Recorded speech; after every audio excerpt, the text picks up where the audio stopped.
Hey guys, welcome to Our Take. We are going to give you our top 10 favorite movies. Now, I discussed this in our best video. For me, there's a difference. And in this video, these are movies that we walked out of going, we watch this again. Let's watch this again, like it was such a fun movie. It's just our favorites. Like, it was the most enjoyable to watch. It's not even necessarily like, wow, this was an impressive movie or anything. It's just like, I had a lot of fun. Had tons of fun during this movie. Yeah, and there is definitely a difference. Yes, I would. I'm gonna say that, for example, like, what do you think? Okay, I personally think one of the best movies of all time is There Will Be Blood. It's not. It's not my favorite. No, but it's one of the best. That's a good example. So, you know what I think is my favorite? It's JP. It's Jurassic Park. Jurassic Park, I think I can watch. I've seen it over 100 times probably. It's an amazing movie. Yeah. And I can watch it over and over and over and over. But that's what I'm saying. Yeah, there is a definitive difference. Yeah. So, anyway, to get started on our favorite movies of 2019, we're actually going to start with one that I have not seen yet. This is probably the one. This is the only movie. Well, yes, it is. It's the only movie definitely on this list that you didn't see that I did, and this is one that it premiered at Cannes in 2018, but they kept postponing the release, and it finally was released in theaters in April, and then I think it was like 7 days later it was on Amazon Prime. And it's a shame because this is a movie that no one really knew how to approach, and this movie is Under the Silver Lake. It's directed by David Robert Mitchell, who directed It Follows, and it stars Andrew Garfield. Now, this is a movie that's like... It's like a stoner noir film. Kind of what I... it is. And it's from the previews. It's hilarious because he's like out in L.A. and he's searching for his missing neighbor, and you think he's investigating like all these conspiracies, and he is. He's like a stoner slacker who's not really... he's not really doing anything, but it's like a wildly entertaining movie for me. Mm-hmm. And for me it's the definition of a movie that is the journey is so much more entertaining than so much more important than the destination. Because I know that was a lot of people's kind of complaint was the ending, and for me it was like it's kind of along the same vein of a Big Lebowski or an Inherent Vice. Yeah, where it is, there's a lot of stuff going on, and it's mysterious. And as you keep going, you're like really wrapped up in this whole kind of sprawling mystery. And there's a lot of components. It's really funny, it's really entertaining, and it's excellent performances, and it's also really well made. I loved it. I think I've seen it twice now, and I want to definitely see it again. Mm-hmm. And something we didn't just mention is this is in no particular order. No, these are just movies we enjoyed watching, and it's a list of roughly 15. Yeah. So, next up is one we actually haven't reviewed on this show. Yeah, we didn't review this one. And the reason being is we watched it like right before Christmas. Yeah, and then we saw Little Women, and there was Uncut Gems also got like there were several movies that we saw right after it, and we weren't able to review it in time. So, but this is a fantastic movie. It's so fun, and it's on Netflix. Dolomite. Dolomite is my name. Is great, and it's like Eddie Murphy's return. Mm-hmm. And it's so funny, and it's just. Other than it's just a really. I love. First of all, it's a biography about Rudy Ray Moore, who was like kind of this stand-up entertainer. That's where he started getting famous, and he took this character that he created on stage and he turned it into a movie that he self-financed and control. Did everything, and it was really fun to watch because usually in a movie like that, the main character gets addicted to alcohol or drugs. Or like there's a real tragic moment, and this was like, he overcome some like adversity, but it's never like right when he's starting to get down, things kind of find its way to find him successful. And most of the time, the reason behind that is just his drive. He's a hustler. To get it, to get it done. But he's also like, I loved how they showed like he cared a lot about the people around him. Oh yeah, I thought they did a good job. He was honestly, he was a kind of a eccentric character, but he definitely cared about people. Yes, you know, and it didn't matter who you were. It was just like if you were cool, I'm gonna be nice to you, and that's exactly what it was. I also kept saying the Dolomite catchphrase for like a day, which was "Dolomite is my name and fucking up motherfuckers is my game." I just kept saying it over and over. It's still going for me. No,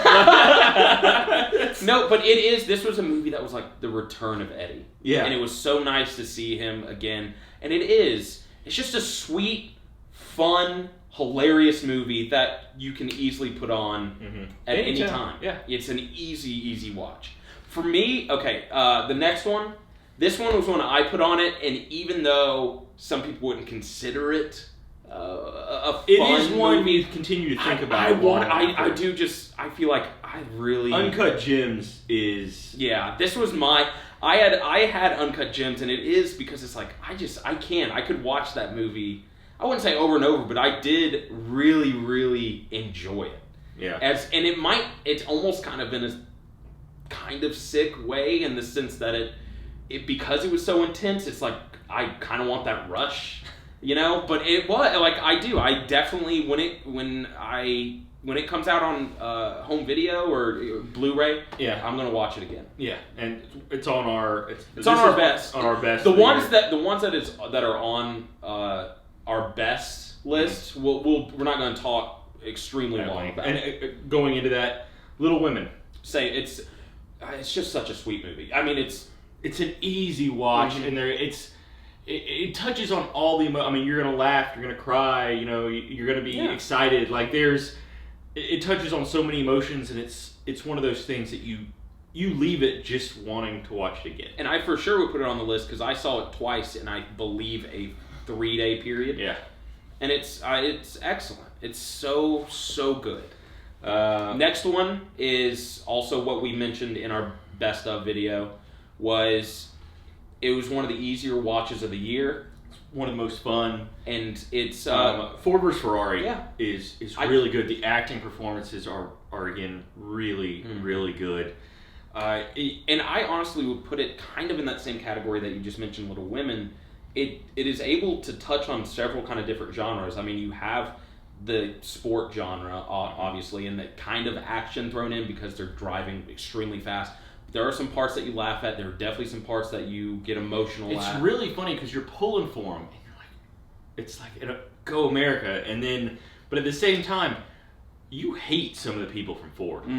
There's some people in Ford. Not Henry. Josh Lucas's character, yeah, in particular, is a just nasty individual. Mm-hmm. And it's crazy that in a movie that's called Ford versus Ferrari, the villain is a guy that's in Ford, you know. Yeah.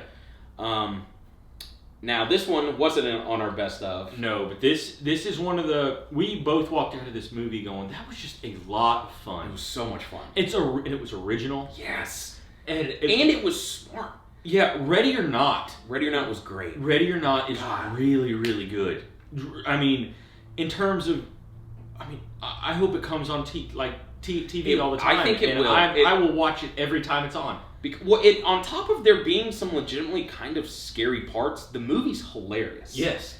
It's because, you have like the crack addict, not crack, but the cocaine addict wife, sister that can't do it. She can't kill her, and everyone's Daddy! Like, and plus don't they make it? How long has it been since they've had to kill someone? It's been like 30 plus years. No, more than that. It was the grandmother. It was the grandmother that was. The last she was really pissed off because, and it was everyone clearly didn't want to kill her, but it was like, we have to if we're gonna stay alive, and it's just this wild story. That the family had made a deal with the devil, and it was cursed. And through the whole, they do such a good job through the whole thing, keeping you guessing on whether or not there was actually a curse, or these people just bought into the curse. So, and you don't know until the very, very end. And that's what's funny. Is the whole time you're like, really it's going to be hilarious if you get to the end and she still survives and it's like nothing happens. Like it either way it would be fantastic because immediately you are not rooting for the family. No, because Samara Weaving, who's great as she's like kind of I would say like should be a part of the new age scream queen type. I mean, I think she was awesome. I think she's a solid actress. I mean, but her comedic timing was good, and her actual scream, like when she's screaming, and the look of terror on her face, you can get really well. Yeah, but God, I love this movie. I can't. No, I'm with you. I can't. I mean, it's already out on Blu-ray. Like, I don't know why we haven't. Own it. I know. I feel kind of dumb. So next up is Us. Now this is one I've only seen once. I've seen this 2.5 times. It's on HBO now. And the first time we saw it, I really liked it. Everybody, I knew a lot of people that saw it the first time and really, really liked it. But I've known, and you being one of them, second time around, it was not as impressive for me. Yeah. It's still a quality movie. But it didn't affect me the second time around. You are one of about 3 people that have told me the second time watching it, it's the drop off. Yeah, it's pretty significant. But the first time you walk out of that, the first time viewing it, well, what movie is this? This is Us. Yes. See, you're right. First time viewing it, it helped for me that I was kept in the dark. Like I didn't see any spoilers. I avoided a lot of trailer, Yeah. And I was surprised by the scope of the movie. Mm-hmm. I thought I saw the trailer once, and from the trailer I was like, oh, I guess it's just like maybe this like small community or like a couple families. And to see that it was like the whole world or the whole nationwide and it was crazy. And I don't know. I don't know if it what it was that made it kind of drop off. The jokes still kind of land. Jordan Peele is excellent at directing and writing comedy and horror. Mm-hmm. But I think maybe this time around there were maybe some inconsistencies that I felt like I saw or overlooked. There were things that I forgave the first time I saw it that I really kind of nitpicked. All of that being said, the joy you have it the first time you watch it is the reason we put it on this list. Oh, yeah. Because there might not have been... We walked out of this movie, and it was literally like 2 days later, we were hanging out with friends, and they were like, have you guys seen Us? Yeah. And then we spent an hour talking about Us. It's also a fun movie to go and read what people's theories are about what certain things mean. Mm-hmm. And it's really interesting. It's a movie that is fun to talk about. Yeah. Yeah. I totally agree. And I'm glad it's on the list. Mm-hmm. Like, it's definitely a solid movie. It's just, Jordan Peele's previous feature, Get Out, the first time I saw it, I really liked it. For me, the second time around, I was like, this movie is an amazing horror movie. And I think... I can definitely see it. I was hoping for... I think that might have been my fault. I was hoping for a similar reaction to Us, and it definitely didn't give me that. Yeah. All right. Next up, this is the best romantic comedy of the year. This might be the funniest, laugh out loud funniest movie. I would. It's not necessarily the best comedy. That's a little bit later on. See, I disagree. I'd flip-flop it. I say a little bit later on, I'd say that one's a better movie, but this one That's exactly what I'm saying. This one's funnier. That's exactly what I'm saying. You just said this one wouldn't be the best comedy. Well, I mean, in that genre, the comedy genre, that other movie is better. But this one's funnier. This one's funnier. Okay, so we're on the same page. That movie is Long Shot. And it's Seth Rogen and Charlize Theron. It got totally overshadowed by Avengers Endgame because it came out the week after. But Long Shot is a really good, interesting take on the romantic comedy. She's an extremely successful... She's running for president. Yes. I would consider that successful. And he's a struggling writer. And he's a talented struggling writer. But he has very strong opinions. And it just... And you know what was refreshing about this? Is at no point do they not love each other. Yeah. See, that's what I was about to say. There is something that comes up and challenges that, but the result of it is neither one of them dislike each other. They love each other. This was a movie that the whole time it seems like they're following the formulaic romantic comedy, and it doesn't. And it's, I would say, even though Seth Rogen didn't write it, I know he had a lot of input on it, and I think that showcases why he is good at stuff like this, because at every step of the way you're like, oh, it's gonna go this way, and it doesn't. It goes a completely different way, so you're constantly on your toes, and you find yourself really invested in their love, while also like enjoying this movie, and like the jokes are landing. It was just a really, really funny. It was pretty crude, but at the same time really sweet. Yeah, we discussed it in the review. Seth Rogen does know how to bring like heart into the movie, very much, and he does a really good job in this one. Next one up, Spider-Man: Far From Home. Yes, we discussed it in the best of video. Yeah, and this is, like we said in the best of video, this was the best superhero movie. Yeah, I agree. It was better than Endgame. Endgame was wildly entertaining. It was very good, and it's long, and a great conclusion. But Spider-Man's better, I think, a more fun movie, too. It was, yes, but there were some hard-hitting moments in that. Yeah. Spider-Man is basically best when you kick the shit out of him. Yeah, because he ends up fighting because he's like a kid. Yeah. And you're like, oh my gosh, it can't get any worse. It can't get any worse. It can't get any worse. And he always, like, when his back's against the wall is when you get the best out of Spider-Man. Yeah. And that's what happens in this movie. That being said, it's also got one of my one of my favorite sequences. Yeah, it's when Mysterio's basically got him projecting images on, and he's like he's like lost and everything's black, and I do agree. That scene I remember because he does it the first time and basically, like you said, kicks the shit out of him, and I was like, how in the world is Spider-Man going to overcome that? Yeah, if Mysterio can do that, how the hell is he gonna? And on top of that, Jake Gyllenhaal crushes. Jake Gyllenhaal's that was it's because you want to like him. Yeah, so much. That's because he's Jake Gyllenhaal. Yeah, you're like, I really want to like this guy. Yeah, and he plays Mysterio perfect. Yeah. It's great. Next movie was also on our honorable mentions of best. John Wick 3.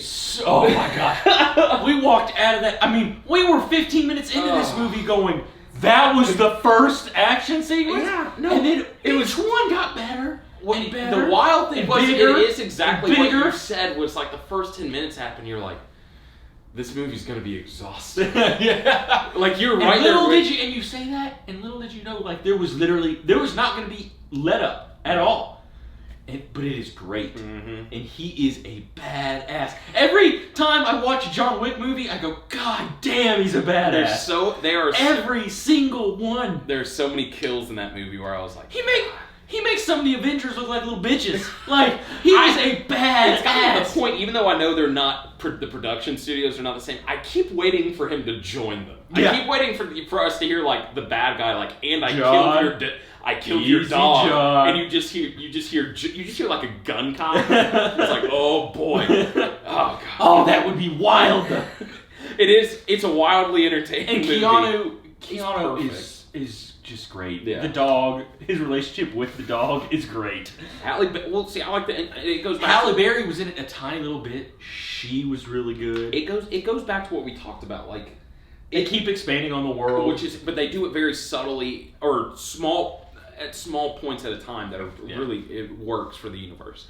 Next one up. This is what we were talking about. This to me is the best movie in the comedy genre, and this is Booksmart. Booksmart is really good. It's a better made movie than Long Shot. It's a better movie than Long Shot. It's better written. And on its own, it's got the whole coming of age thing going for it. It's a sweet movie, while also it's a generational defining comedy. That's what I think so too. I think I would put it in that Breakfast Club type category. Yeah, like the John Hughes type era comedies where it's kind of defining what certain age group might be going through at a certain time. I mean, you kind of had Superbad kind of did it for the 2000s. Yeah. This is a much better movie. Now, Superbad, again, it's one of those movies that's probably funnier. But this I had a lot of laugh out loud moments in Booksmart. Not as much as Superbad. But this movie is really good. It was one of those ones going into award season. I was actually I wonder if this is going to get at least nominated for some stuff. Beanie Feldstein got nominated for Best Actress at the Golden Globes. Mm-hmm. But that was about it. Yeah. I'm with you. I wish it got. But that's how good it was. Like I would not if that guy had gotten nominated for anything, I would have been shocked. I was. Next movie. This was also on our best. Knives Out. It's just a lot of fun. So fun. It's especially for the whodunit genre. It's like borderline perfect because it also helps that midway through you figure it out. Mm-hmm. So all of a sudden your guard's let down, and then you really are enjoying this movie. Yeah. I mean, whenever you go into a whodunit, you're approaching it a certain way. Well, then when it all of a sudden becomes something different, you're like, whoa. Mm-hmm. And that's how I felt Knives Out, and it's really well. I told you, I think the best screenplay this year, in my opinion, as far as how tight it is. It's smart. There's a lot of quick dialogue, and the way everything's intertwined together is. And then on top of that, the ensemble cast is awesome. Oh, it's great. So, this next one I mentioned in our best video. This is my personal favorite. Like I know none of these are ranked, but this one was my favorite, and that's Once Upon a Time in Hollywood. Yeah. I mean, it's really good. For me, it's scene after scene. There's something hilarious, or, I mean, first of all, that ending scene I could watch over and over and over. But it's absolutely hilarious. It gives, I think DiCaprio is one of his best performances of his life. Mm-hmm. Same thing with Brad Pitt. I mean, I know he's just playing a cool guy, but. It's so entertaining that I could watch Brad Pitt drive around for 2 hours, which honestly is about 30 minutes of the movie. Mm-hmm. But every scene has something that is it's redeeming about it that I just loved, and it is so funny. No. Yeah, when he's picking up Margaret Qualley, she's like yelling at the cops. He's like, "Oh no!" I love. You're a good friend, Cliff. I love the movie. I've said it. I think it's Tarantino's third best. It's really good. It's better for me. Again, we watched a portion of it the other day, and this on top of, I saw the end of it a couple weeks ago again, and I watched probably the first third plus yesterday, actually. It was yesterday. Every time I watch it, it grows and grows on me, and it's just a lot of fun. Next up, let's face it, I'm at a loss for words. It's Hobbs and Shaw. Let's be real. If I could have just watched this movie, I could have sat in the theater and never left. We didn't. I forgot to mention, this movie may have made me laugh the most this year. This movie's great. It's so crazy. It's so good. I was sitting in the theater, and as soon as credits rolled, I said, "Let's do that again." Honestly, if they had never stopped showing Hobbs and Shaw, I'd still be on that scene. Oh wait, are you saying the moment it went to credits, it just all of a sudden looped back? You were like, "Oh, awesome!" I'd still be there. It came out in July. You'd still be phoning me up like, "Buddy, I need some lunch or something." But seriously, I'm still watching Hobbs and Shaw. I obviously didn't love it as much as you did, but I would put it on this list because it is so wild. It is so ridiculous, and it's almost a shame it's got to be part of the Fast and Furious franchise. Yeah, I wish. And it's better. What they did, yes, and it's because what they did is they took these two so monstrous characters from this universe because they were introduced at a time in the Fast and Furious universe. Let's face it. Hold on. They're in the Fast and Furious universe where they were already big and they were treated kind of like these special agent types. They're not. They're race car drivers. No, well, they're not even race. They're not even street racers. Hobbs. Hobbs is a part of like a special agent task force. No. Oh, you're talking about. I'm talking about Fast and Furious. Dom, Tyrese, they were stealing all-in-one DVD, VHS TV. They are race drivers. They are street race drivers. So when you watch these new ones, these new ones, and you're like, they're associating saving the world. They're saving the world from like the nuclear holocaust. With like Hobbs and Shaw, I buy it. Yeah, and that's why they're special agents. And this movie, I was like having so much more fun because I could like actually buy into the fact that these are special agents. Special agents. Now, on top of that, it is ridiculous, but it's ridiculous fun. Well, that and the comedy beats actually work for me very well. They took the two most charismatic characters from the Fast and Furious. They are entertainers. Both of those guys are Statham and The Rock are entertainers, and they know to the max. They did it perfectly. Yes. Oh, and to watch them both just kick ass is awesome. They also loved comparing junk sizes. Yes, they did. The whole time it was like, I've got bigger balls than you did, which I didn't know was a brag. I didn't know, like, I guess I need to go around and being like, listen, bud, I have bigger balls than you do. But anyway, it is a ridiculous movie that I love. On top of all of that, like the guest appearances in this one, Oh, they're setting up their own family, which I much prefer this family to Vanessa Kirby's really good. Yes, it's kind of a shame. What's his name had to die at the end of this one. But think about the rest of the Fast and Furious universe. To bring back Han for the universe from the third one. They just said, oh, well, the events of these movies take place before. So then they brought back Han. Like, they are killing off and bringing back people left and right. It's like Idris Elba in a movie or two in this specific franchise. He's Black Superman. He's going to be a good guy. They're going to bring him back to life, give him the similar power, and you're going to be like, but you're And I cannot wait for the Hobbs and Shaw crew to go up against Dom's crew. I hope. Because it's going to be... Oh, it's gonna be epic. What team are you on? You know damn well I'm on Hobbs and Shaw's team. I know, but like it's a moneymaker. That's what it is. Oh my gosh, Hobbs and Shaw's great. I think we could write these movies and do just as good of a job. It is so. And Kevin Hart was introduced with Ryan Reynolds. And Ryan Reynolds, and what's her name from Baby Driver? Isa Gonzalez. I don't know how to say her name, but she's apparently Statham's love interest. Yeah, that was wild. But Vanessa Kirby is The Rock's love interest, which was crazy. Hobbs and Shaw is. This is everything a summer blockbuster should be. Yeah, no, this was a movie that there are so many parts because I saw it twice, and the second time I saw it with a really good friend.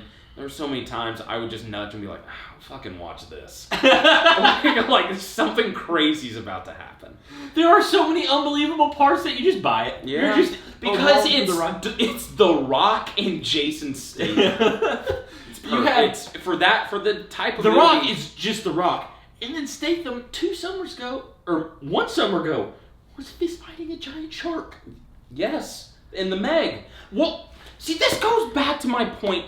Not only was the Statham 2 summers ago fist fighting a shark, 3 movies ago in the course of this franchise, in the 7th one, he was the bad guy. And, you're sitting there and you're like, he was like super bad guy, and you hated him because he's the villain.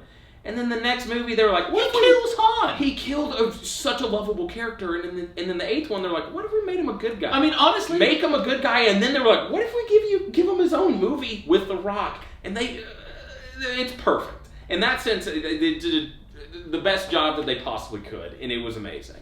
I do love this movie. It's so wildly entertaining. And my testosterone just rocked. Fuck yeah.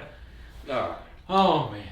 Anyway, well then let's as far as a complete 180 of a movie, where Hobbs and Shaw isn't sweet at all, it's just like hell yes. What are you talking about? Not sweet. She was dying, and then The Rock basically saved her. It's amazing. It's so sweet. You saw The Rock with the helicopter and the truck? I forgot about that. Though I was thinking about like he's that. And staring as he's flexing, he's like, ugh. That's nuts. I was so focused on when they were like, we need to hook up the cars. They were just throwing chains, and they would just hook onto the cars. They weren't magnetized. These were old school cars. He's holding it together. I totally forgot about that part because anyway. All right, so to do a complete 180, this is the last movie on our list, and it was on our best of list, and it is Jojo Rabbit. Now, this is hands down my favorite. And I said it on my best. It would say close second. behind Once Upon a Time in Hollywood. No, this is extremely funny. It does have those sweet the satire moments. The satire moments. The imaginary Hitler is absolutely great. There are some scenes in this movie with the imaginary Hitler that are some of the funniest scenes in movies this year. Well, when they're doing aquatic dancing, and he's underground with the underwater with the gun. That was why. And then he convinces the boy to steal the hand grenade. Like, there's so much funny stuff. First of all, it's also like the parts that are funny are things where you're like, oh, actually, we shouldn't, like, not shouldn't, but it's crazy to think that, oh, that was actually kind of true, in the sense that where, especially in particular, how they're like, oh, Jews, once they get old enough, they start growing horns and they sleep upside down from the ceiling and like bats.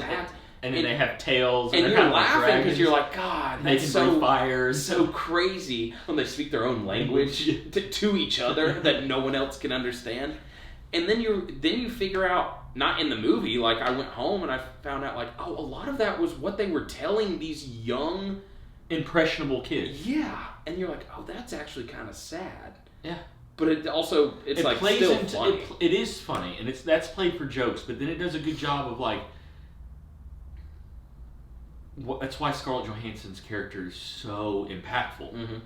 Because Scarlett Johansson's character, she wants the boy to fit in, and he is very passionate about being a Nazi. But she also realizes what bullshit the Nazis are doing. Yeah.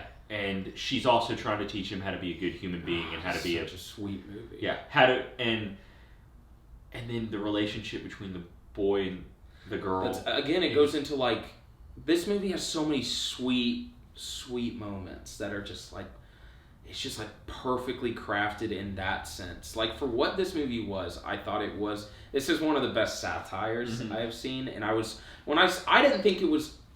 Judging by how some of the reviews it was getting, I was like, I don't think this will get nominated.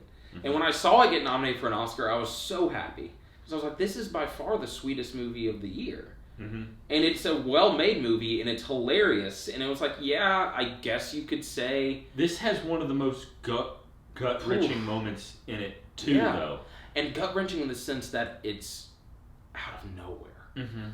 Like, and when I say out of nowhere, it's like you're having a good, kind of fun time. Things are going good. We're in the theater with like 15, 20 other people because we went. Not even. It was like 11 o'clock showing. I would say. It was that tiny theater we were in, and all of a sudden there was like a girl behind us. And she goes, "Oh no!" Literally everyone go. You just heard everyone go, because it does. It just comes out of nowhere. You're like, no. Like, all of a sudden, your feelings are completely different. And it does such a good job of being a satire, but saying, this sort of stuff happened. Yeah. It brought you, all of a sudden, it snaps you back into reality. Mm-hmm. And you're going, no, this kind of shit was real. This was not a, this we're not playing all of this for a joke. See, that goes back to what I said. Like, I of course... Once I finished the movie, I went and read reviews, and a lot of the reviews were like, he's just insensitive to this time. And I was like, what movie did they watch? Yeah. Because the moments that, were serious, were really serious, and they weren't, the only thing they were taking lightly of Nazism was how ridiculous their ideologies were. Yeah. Like, it's not...